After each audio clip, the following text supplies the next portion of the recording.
ముందుగా ప్రేక్షకులందరికీ తొలి ఏకాదశి శుభాకాంక్షలు. మరి తొలి ఏకాదశి రోజు స్వామివారిని ఏ విధంగా పూజించారు ఏంటని తెలుసుకోవడానికి ఈరోజు మనతో పాటు స్వామివారి ప్రధాన అర్చకులు రవీంద్రచారి గారు మాట్లాడారు. ఏకాదశి కూడా చెప్పుకుంటాం. ఇటువంటి శయన ఏకాదశి రోజున ప్రతి వైష్ణవ క్షేత్రం ఉన్నటువంటి అంటే రాముడే కావచ్చు, మన కృష్ణుడే కావచ్చు, నరసింహస్వామి, లక్ష్మీనారాయణుడు, వెంకటేశ్వర స్వామి విధంగా తీసుకున్నట్టయితే ఒక వైష్ణవ క్షేత్రంలో ఎటువంటి క్షేత్రంలో అయినా సరే ఈ రోజున స్వామివారి విశేషంగా ఈ శయన ఏకాదశిని చాలా విశేషమైనటువంటి కార్యక్రమంగా జరుపుకుంటారు మా రాష్ట్రం మొత్తం కూడా. రాష్ట్రం కాదు, మొత్తం భారతదేశం అంతా కూడా. ఎందుకంటే మనకు సంవత్సరం మొత్తంలో కూడా 2 ఏకాదశులను మనం ప్రత్యేకంగా చెప్పుకుంటాం. ఒకటి ముక్కోటి ఏకాదశి, దాని ఉత్తరాయణ పుణ్యకాల ప్రారంభం అని చెప్పుకుంటాం. ఇది వచ్చేసి శయన ఏకాదశి, దీన్ని దక్షిణాయన ప్రారంభం అని చెప్పుకుంటాం. అంటే ప్రతి 6 నెలలకు ఒక ఆయనం అనేది మారుతుంది. అదేవిధంగా ప్రతి 6 నెలలకు ఒక ఏకాదశి అనేది విశేషంగా మనం చెప్పుకోవడం జరుగుతుంది. ఎందుకంటే ఉత్తరాయణం అనేది మనకు పగలుగా, ఈ దక్షిణాయనం అనేది రాత్రి ఏకాదశిగా చెప్పుకుంటాం. అందుకని దీన్ని శయన ఏకాదశి అంటారు. అంటే ఈ యొక్క శయన అంటే స్వామివారి శయనించడమే కాదు, స్వామివారికి రాత్రి ప్రారంభ కాలం అని అర్థం. కాబట్టి ఈ 6 నెలలు కూడా స్వామివారికి చెప్పాలంటే పుణ్యకాలంలో భక్తులందరూ చేసే ప్రతిష్టా కార్యక్రమాలు కావచ్చు, స్వామివారిని నిర్వహించే బ్రహ్మోత్సవాలు కావచ్చు, ఇవన్నీ కూడా విశేషంగా ఉత్తరాయణంలో ప్రత్యేకంగా ప్రతిష్టా కార్యక్రమాలు చేస్తూ ఉంటారు మనకు. అందుకని వైశాఖ మాసంలో కానీ, చైత్రమాసంలో, మాఘమాసంలో, ఇటువంటి మాఘమాసంలో ఇవన్నీ కూడా విశేషంగా జరిగే ప్రతిష్టా కార్యక్రమాలన్నీ కూడా మనకు జనవరి నుంచి జూలై వరకు జరిగేటువంటి కార్యక్రమాలు. ఈ జూలై నుండి మళ్ళీ జనవరి వరకు ఇది దక్షిణాయనం అంటారు. ఈ దక్షిణాయనంలో శాక్తేయ పరంగా అంటే శక్తి స్వరూపమైనటువంటి అమ్మవార్లను పూజించడము, వారికి సంబంధించిన బోనాలు, ఇప్పుడు మనం చేస్తున్నట్టు ఆషాఢమాస బోనాలు కావచ్చు, దసరా చేసే నవరాత్రులు కావచ్చు, ఈ విధంగా ఈ 6 నెలలన్నీ కూడా అమ్మవారి ప్రతిష్టలు చేయడము, శక్తి రూపంగా పూజించేటువంటివి ఈ దక్షిణాయన ప్రారంభము. ఈ దక్షిణాయన ప్రారంభంలో ముఖ్యంగా పితృపక్షాలను కూడా చెప్పి మనం చేస్తూ ఉంటాం. భాద్రపదంలో పితృపక్షాలను 15 రోజులకు పెద్దలకు పుణ్యకార్యాలు చేసేటువంటి కార్యక్రమం కూడా దక్షిణాయనం చేస్తూ ఉంటాం. కాబట్టి ఈ పుణ్యకాలానికి అంటే ఉత్తరాయణ పుణ్యకాలానికి మరియు దక్షిణాయన పుణ్యకాలానికి తేడా ఏంటంటే అది ఉదయము, ఇది పగలునే. మనం ఉదయం అయితే సూర్యునితో ఎంత శోభాయమానంగా ఉంటుందో మనకు రాత్రి అయిందాక మనకంతా కూడా చీకటిగా అలుముకుంటుంది. కాబట్టి దక్షిణాయనం అనేది ఎప్పుడు కూడా ఉత్తరాయణ పుణ్యకాలం మీద దక్షిణాయనం అనేది శయన ఏకాదశి అని చెప్పుకుంటాం. అందుకని కాబట్టి ఈ శయన ఏకాదశి వచ్చిన స్వామివారిని ఈ 6 నెలల పాటు చక్కగా స్వామివారి ఎటువంటి సేవలైతే ఆ భక్తులందరూ చేసి అది తీసుకుంటారో ఆ స్వామివారికి చక్కటి ఒక శయనం అంటే ఆయనకు సేవా కార్యక్రమంగా స్వామివారిని ఒక పడుకున పెట్టే ముందు పౌలింపు సేవ ముందుగా చేసేటువంటి కార్యక్రమం ఎలా ఉంటుంది. చక్కగా స్నానం చేయించి స్వామివారిని చక్కగా ఆయనకు కావాల్సినటువంటి సౌకర్యాలను ఏర్పాటు చేసి వారిని ఆ శయన పౌలింపు సేవ అంటారు. అటువంటి కార్యక్రమాన్ని పంపేటువంటి సందర్భం ఉంటుంది.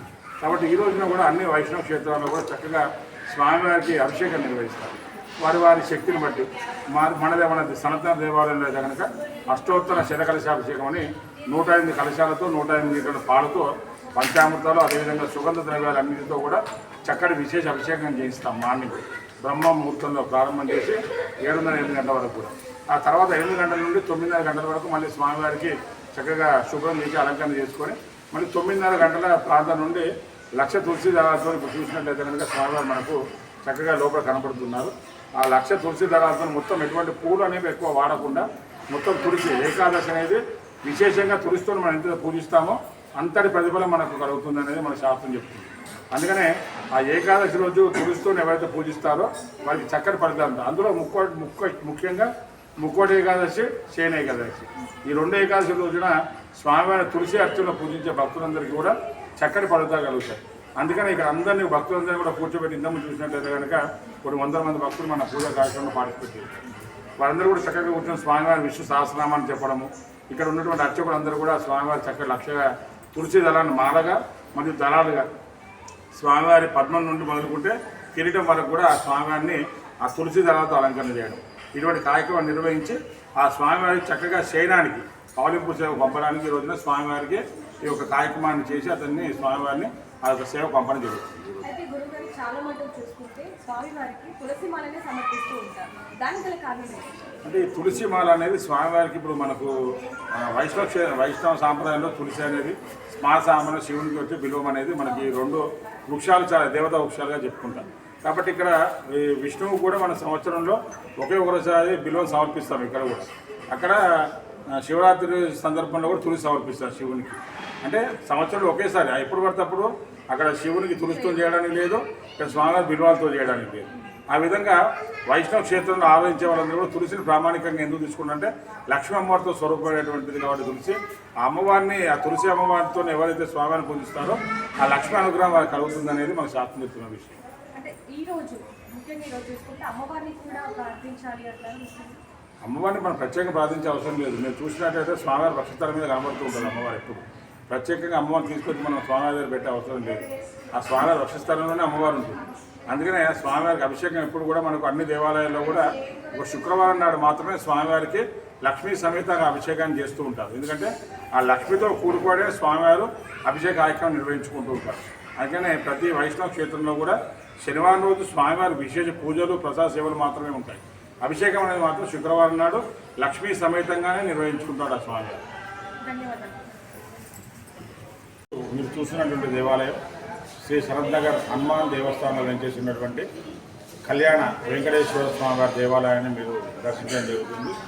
ఈ దేవాలయంలో ఈరోజు విశేషంగా ఆషాఢ శుద్ధ ఏకాదశి అనగా తొలి ఏకాదశి, దీన్నే శయన ఏకాదశి అని కూడా చెప్పుకుంటాం మరొక పేరుతో.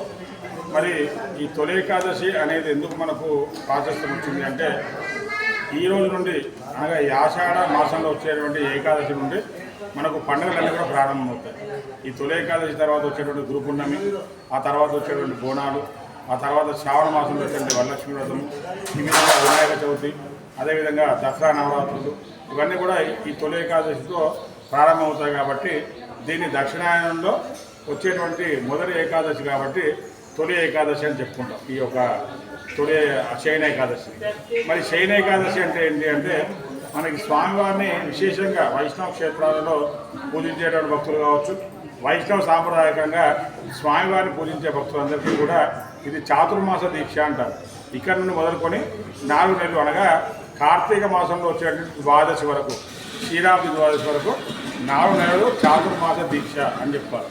చాతుర్మాసం అంటే 4 నెలలు చేసేటువంటి దీక్షా కార్యక్రమాన్ని చాతుర్మాసం అంటారు. ఈ చాతుర్మాసాన్ని చెప్పుకున్నట్లయితే కనుక మన జీఎస్ స్వామి వారు కావచ్చు, అదేవిధంగా పీఠాధిపతులు, చాలామంది పీఠాధిపతులు మనకి ఇక్కడ తక్కువ కానీ మహారాష్ట్ర సైడ్ అయితే కనుక చాతుర్మాస దీక్ష అనేది చాలా విశేషంగా నిర్వహిస్తూ ఉంటారు. మరి అటువంటి చాతుర్మాస దీక్ష కూడా ఈ దక్షిణాయనంతో ప్రారంభమవుతుంది.